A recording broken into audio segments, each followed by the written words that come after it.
The air in the room is thick, like dust motes suspended in syrup. It tastes like old coffee and the metallic tang of fear.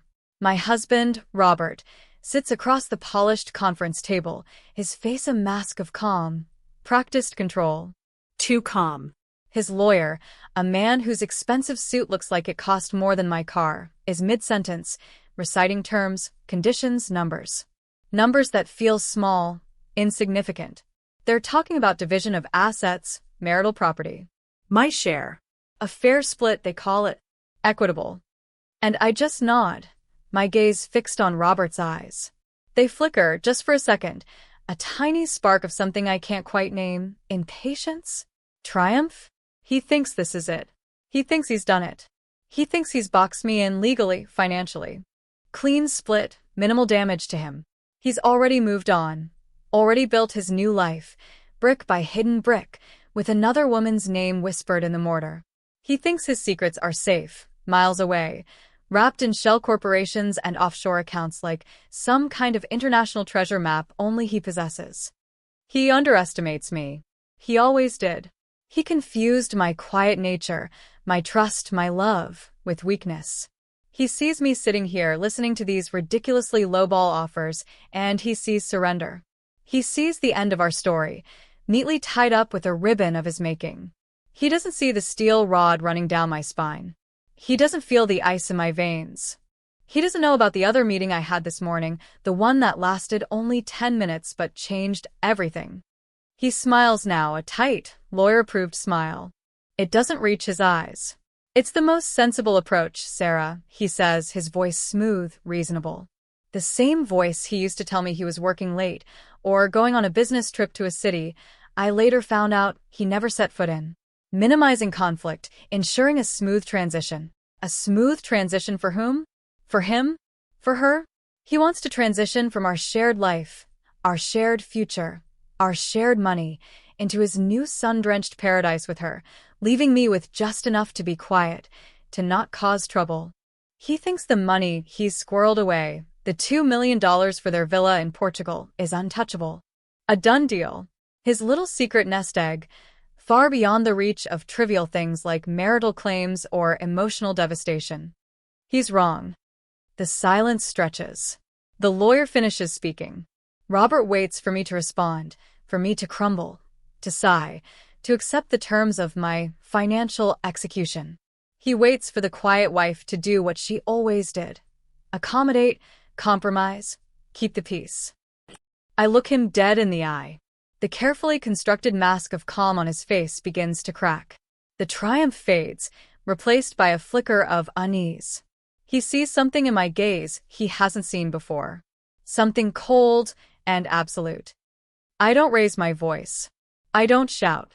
I don't cry. My voice is low, steady, and cuts through the polite legal jargon like glass.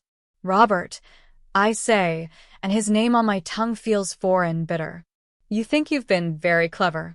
His unease deepens. His lawyer shifts in his seat, sensing the script has gone off book. You think hiding millions overseas makes you immune. I continue, each word landing like a stone. That a villa in Portugal is yours free and clear. That you can just walk away from everything we built, everything I sacrificed, everything you swore to uphold, and leave me with your crumbs while you live like a king with her. He opens his mouth to interrupt, to deny, to gaslight.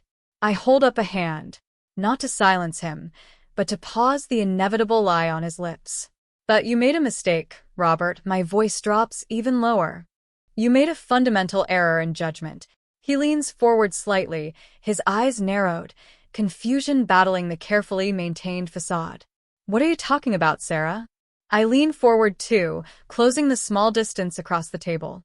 You forgot one thing, I whisper, and a genuine smile, cold and sharp, touches my lips. You forgot that some people hire better help. His lawyer clears his throat nervously. Mrs. Thorne, I'm not sure what this. My private investigator. I interrupt, my gaze locked on Robert. He's very good. Better than anyone you paid to hide things. He didn't just find your villa. He didn't just find the accounts you used to buy it. I pause, letting the tension coil, letting the dry air crackle.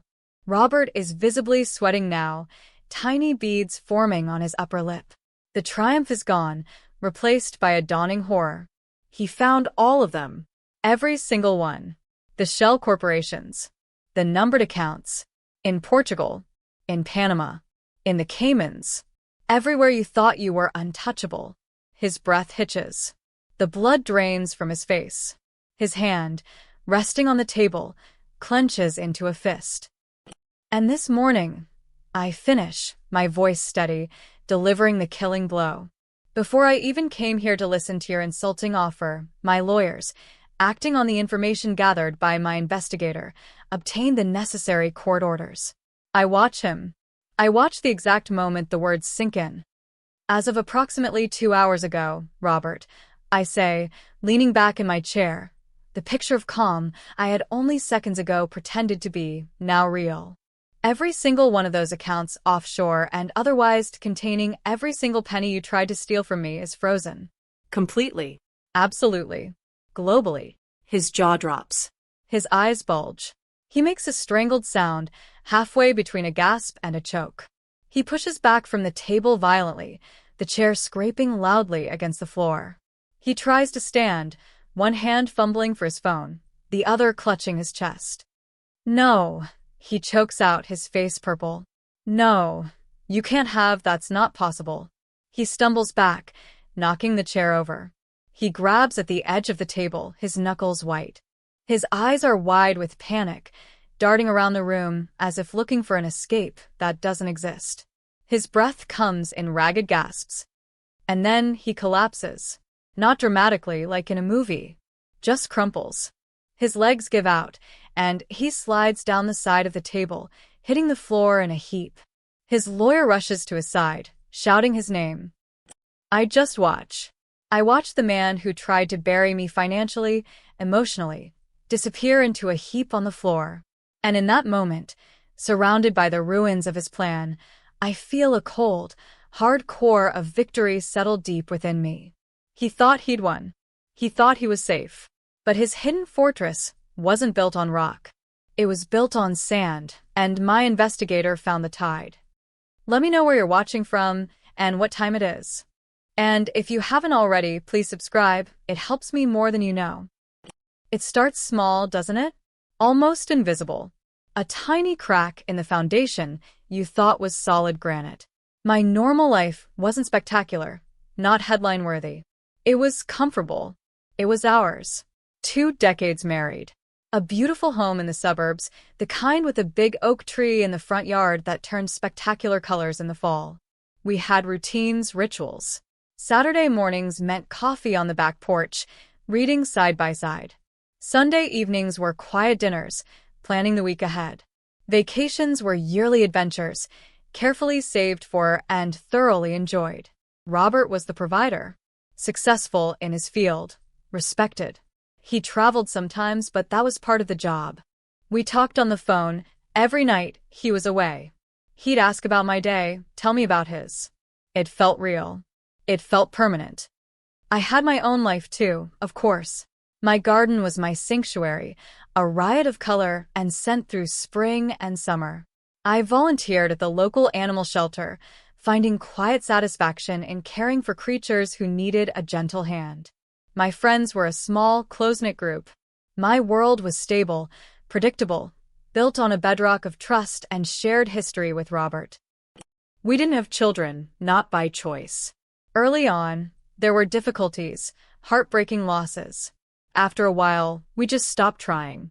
It left a quiet ache, a space that was never filled in the way we'd originally planned. But we had each other. We had our life.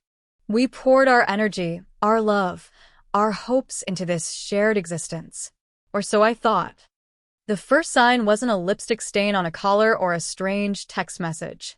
It was something far more subtle, far more insidious. It was a shift in the air, a subtle cooling. He started working later, genuinely, at first. The calls from the road became shorter, less frequent.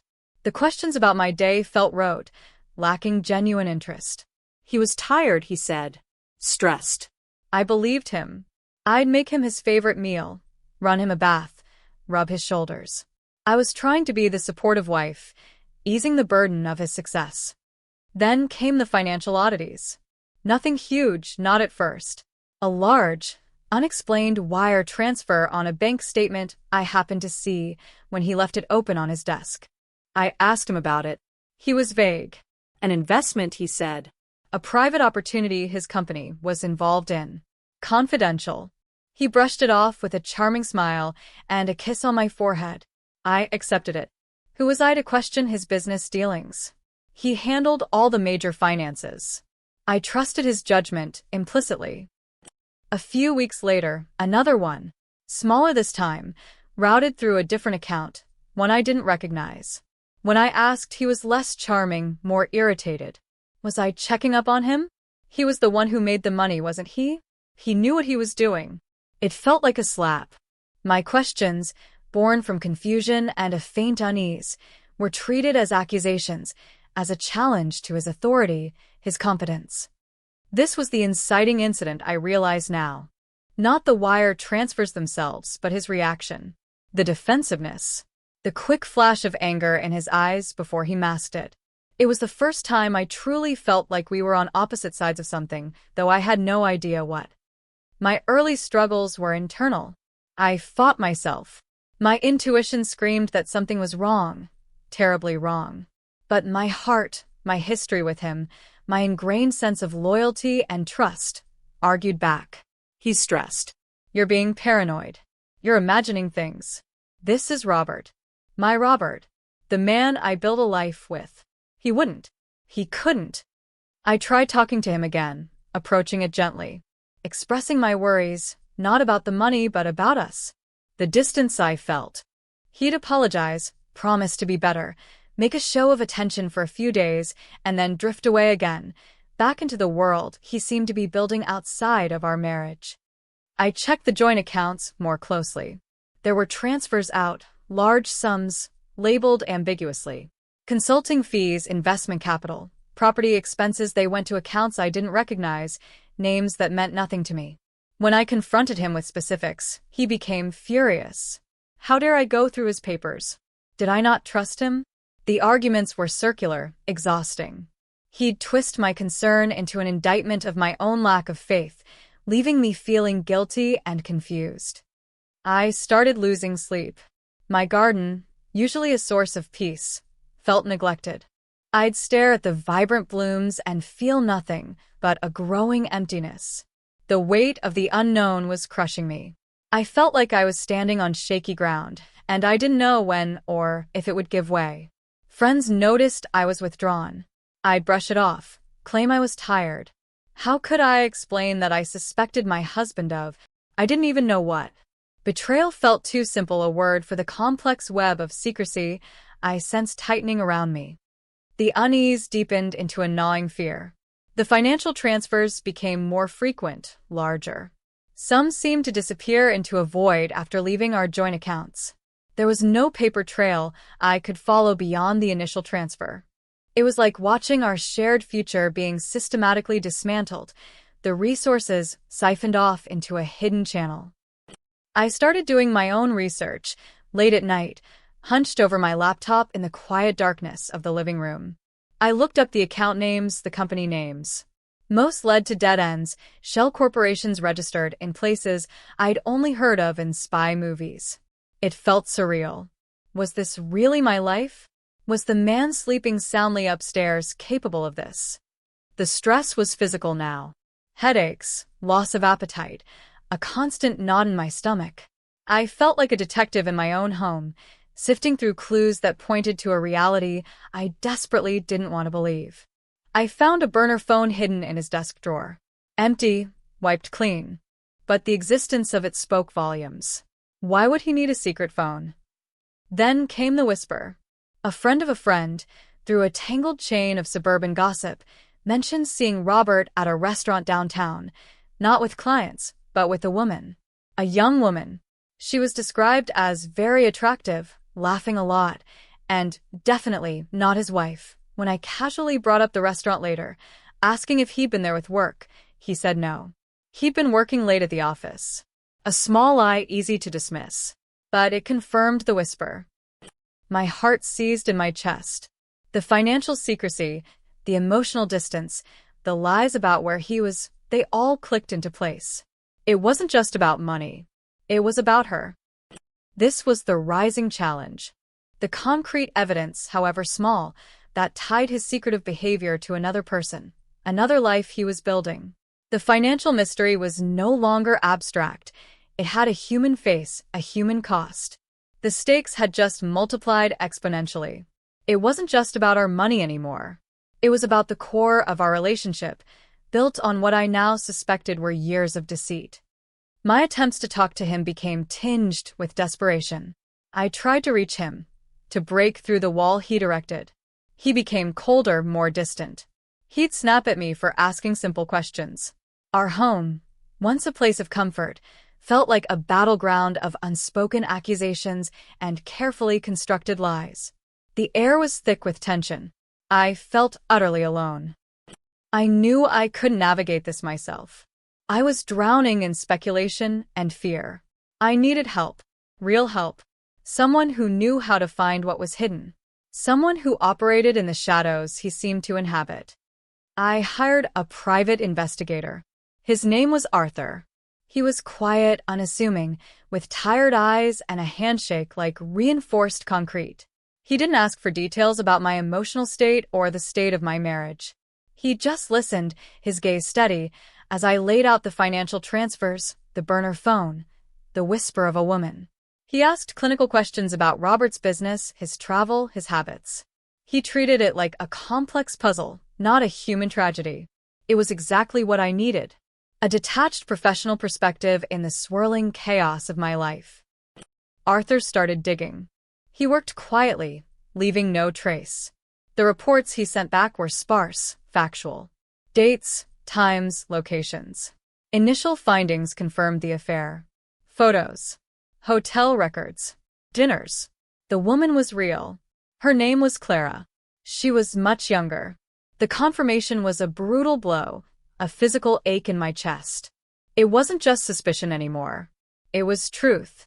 Bitter, ugly truth. But the financial trail was harder to follow. Robert had been meticulous.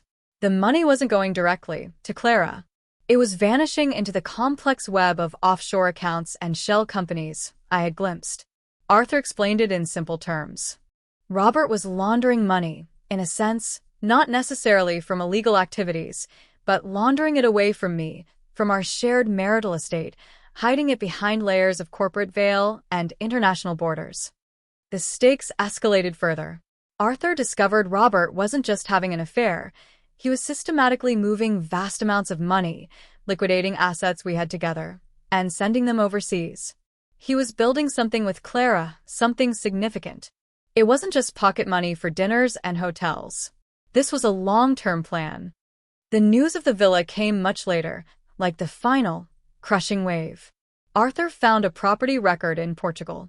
Alexei villa. Purchased Wudrait, no mortgage. The registered owner was a company incorporated in Panama, linked through a series of intermediaries back to one of the accounts Arthur had flagged. The purchase date was recent. The price? $2 million. $2 million. For a villa. For them. While I was here, pruning roses and worrying about balancing the household budget. While I was losing sleep, questioning my sanity. He was building their dream home, their escape, with money that was half mine. Money he had lied about, stolen, hidden. This was the deepening crisis. Everything fell apart. The affair was one betrayal, a searing wound to the heart. But the financial betrayal was a systematic, calculated demolition of my future, my security, my very sense of reality. It wasn't just infidelity, it was theft on a massive scale. He wasn't just leaving, he was trying to leave me destitute, or at least significantly poorer, while he and Clara started their new life in a $2 million villa. All seemed lost. How could I fight this?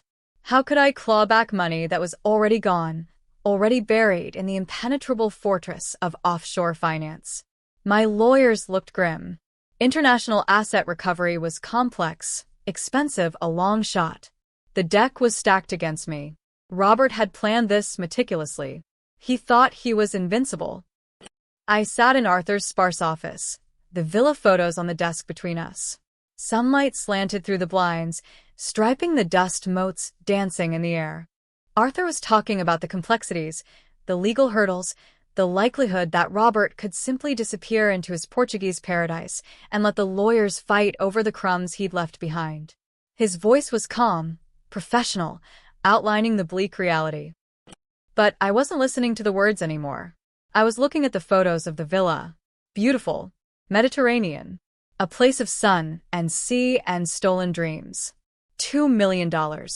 Every wire transfer, every vague explanation, every lie, every secret phone call, every late night at the office. It all led here, to this monument to his deceit. Something shifted inside me. The fear, the heartbreak, the confusion, they didn't vanish, but they coalesced into something else. Something hard and cold and clear. For weeks, I'd been reacting to his lies, his distance, his lawyer's maneuvers. I'd been the passive recipient of his actions, trying to understand, trying to cope, trying to salvage something. No more.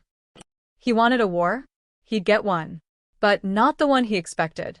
Not a messy, protracted battle over marital assets in a domestic court, where he could hide behind his offshore accounts and make me bleed financially just trying to find his money. No. If he wanted to play in the shadows, in the world of international finance and hidden assets, I would meet him there. And I would bring a bigger weapon. I looked at Arthur. His tired eyes met mine.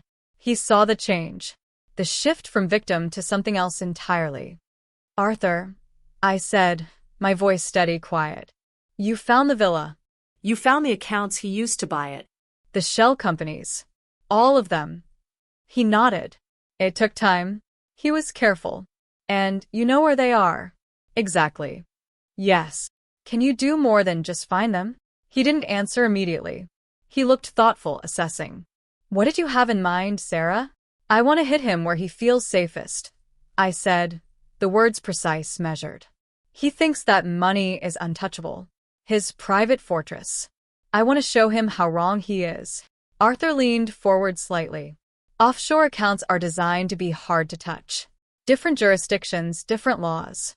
But not impossible, I pressed. You found them. You have the details. The account numbers. The names of the entities that own them. He nodded slowly. With the right legal action, yes. A strong enough case for fraudulent transfer or asset concealment, a court order from a jurisdiction that recognizes reciprocal enforcement treaties, it's theoretically possible to petition to freeze assets. Theoretically? It's complex. Requires filing in multiple jurisdictions. It's fast-moving. You have to hit them before they can move the money again. Can you help my lawyers do that? He considered it. Arthur wasn't just an investigator who found things. He had connections, a network built over years in the shadows. People who knew how to navigate the labyrinthine world of international finance and legal loopholes. I know people, he said finally. People who specialize in this kind of thing. Asset tracing, recovery, and intervention. He used the word intervention carefully. Intervention, I repeated. That felt right. This wasn't just recovery. It was an intervention in his plan. A complete disruption. This was the turning point. The decision wasn't about salvaging the marriage, which was clearly dead. It wasn't even just about getting my fair share, though that was part of it. It was about agency. It was about reclaiming control from a man who thought he could secretly dismantle my life and walk away clean. It was about hitting back, not out of petty revenge, but out of a cold, calculated need for justice on my terms. I wasn't just finding his secrets anymore. I was weaponizing them. The legal team was skeptical at first. Freezing offshore accounts based on a private investigator's findings and a divorce proceeding? It was ambitious, expensive, risky. Robert's lawyers would fight it tooth and nail, drag it through every court, every jurisdiction. They'd bury us in paperwork. But Arthur's contacts weren't just lawyers. They were specialists. People who understood the weak points in the seemingly impenetrable walls of offshore finance. They worked fast, quietly, leveraging every piece of information Arthur provided. They filed motions simultaneously in multiple jurisdictions, presenting the clear evidence of fraudulent asset concealment, the paper trail leading from our joint accounts to the Panamanian shell company that owned the Portuguese villa. The days leading up to the confrontation in the lawyer's office were a blur of hushed phone calls, encrypted emails, and nervous waiting. I felt like I was in a spy movie, except the stakes were terrifyingly real. The special effects were my collapsing marriage and vanishing future, and the hero was a quiet PI with tired eyes. My lawyers advised me to play along in the initial settlement meeting. Let Robert and his team present their offer. Let them think they were in control. It would make the blindsiding more effective. It would give the legal team in those multiple foreign jurisdictions the crucial window they needed to act before Robert was alerted. So I went to the meeting. I put on a calm face. I listened to their condescending talk of equitable distribution, knowing they were talking about a fraction of what was truly ours. I watched Robert, his smug self-assurance radiating across the table. He thought he was home free. The divorce would proceed, I'd get my small settlement, and he'd be sipping wine on the terrace of his $2 million villa with Clara, all his secrets buried deep offshore. That's why his collapse was so complete, so absolute. He wasn't just reacting to a legal setback. He was reacting to the implosion of his entire carefully constructed world. He thought those accounts were impenetrable, his safe harbor, his future. And in an instant it was gone. Not taken by some slow, predictable legal process he could evade, but yanked out from under him, swiftly and silently, by the very person he thought he had beaten. His lawyer scrambled for a phone, presumably calling someone to verify what I'd said. The color drained from his face, too, as he got confirmation. The frantic whispers that followed were a stark contrast to their earlier composure. Robert lay on the floor, gasping, the sound raw and animalistic. His face was a roadmap of disbelief, panic, and betrayal. He had betrayed me, and now, in his eyes, I had betrayed him by dismantling his escape route. They called paramedics. Robert was eventually helped to his feet, shaken and pale, refusing to look at me. The meeting was over, obviously. His legal strategy, whatever it was, had just been wiped out. He hadn't just lost access to the $2 million he'd used for the villa. He had lost access to all the money he'd siphoned away, the full extent of which was far greater than just the villa's cost.